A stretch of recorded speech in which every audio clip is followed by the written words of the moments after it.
Hello friends, welcome to our YouTube channel friends. In this video I am going to tell you about how to fix touch screen not working problem in your Xiaomi smartphone. So let's start the video friends. If your touch screen not working, you can see it is showing like blank or something. You have to just press this power button to restart your device.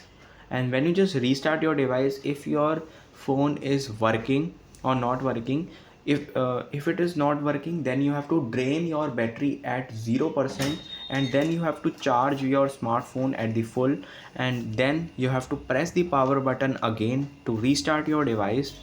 Then if it working, you have to just go to this software update in your settings and do a software update if it is there, and then you have to release some of your storage from your device like files, photos, videos, document, audios.